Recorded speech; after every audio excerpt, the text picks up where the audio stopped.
Yes, I took my oath earlier. Yeah.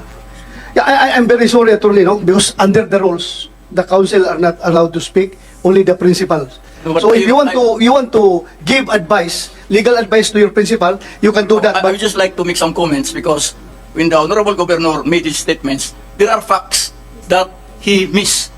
But maybe But it's very important to this body because the two administrative cases he was talking of was dismissed by the office of the President, and there is no graft. Maybe, Mr. Chair, I can allow relay that you. to your client. Yeah, please advise your client, and your client will present it to this committee. Your Honor. Advise na lang. Okay. We will be breaking the rules if payagan kita, ha? And in fact, Mr. Chair, he shouldn't be sitting there. He should sit behind his your client. It's the Senate to... You should be not sitting there. Invited ka ba? You're invited? Yes, invited. He's also invited. You are the lawyer of the Dumanjug, correct? Yes, resource person. You sit also. behind your client. Yes, attorney, please, doon ka para mag-usap kayo ng mabuti para ma-present niya yung gusto mong sabihin. Tabi kayo, magtabi kayo. Tabi na lang tayong lahat. Ha? Yes. Lagi ay sa mga kayo. Attorney Gallego was given the floor because he was invited as a resource person dahil nga lumabas yung kanyang pangalan doon sa investigation. But Yeah. si attorney yung Judge counsel Jesus, is limited only to giving advice Yes, to the sir. counsel. Okay? So, can I proceed, Your Honor? This is the... Yes. Please the continue. decision coming from the Office of the President. Okay, please This go is ahead. related to the procedure. The complaint was filed on September 8, 2022. The summon issued in relation thereto was dated 12 of September 2022, and the preliminary conference was held on 6 of October 22. All of these events took place within the 90-day prohibitory period prior to the scheduled December 5, 2022 BSK.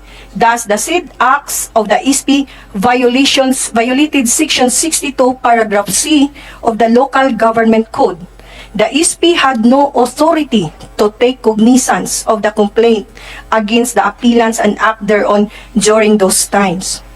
Although the 2022 BSKE was eventually postponed by virtue of Republic Act number 11935. This law was passed only on October 10, 2022, or 4 days after the preliminary conference was held.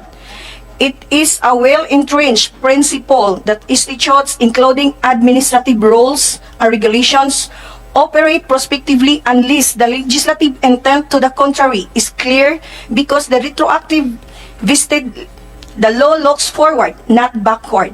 Absent any express provision of the retroactivity of Republic Act number 11935, it could not divest the right of appellants against any investigation within the 90-day prohibitory period. But even if this office were to consider the complaint as having been validly filed, the same still fails upon a consideration of the merits. The liability of Vice Mayor Dumanjug. Anent the liability of Vice Mayor Dumanjug, the SP found her administratively liable for failing to faithfully discharge the obligation attendant to her office. The SP ruled that had she exercised due diligence and scrutinized the technicalities of the loan and the actual condition of the purchase units, she could have prevented the purchase of the overpriced and surplus equipment instead of relying on the report of her colleagues. According to the OP, we do not agree. According to Office of the President, a municipal vice mayor sits as the presiding officer of the ISB, and her mandate is to ensure that the ISB effectively conduct its business for the general welfare of the entire municipality. The vice mayor's role is to embody impartiality, and as the presiding officer of the ISB, she is without liberty to take sides or to cast a vote on every question for deliberation of the body, unless the vote is only to break a tie. Vice Mayor Dumanjug's responsibility as a presiding officer of the ISB was limited only to presiding over the ISB's proceedings for the purchase of the heavy machineries. She had no participation in their procurement, and even assuming arguendo that the procurement thereof were tainted with irregularities, her limited participation negated any liability on her part. Excuse me, pause muna sandali.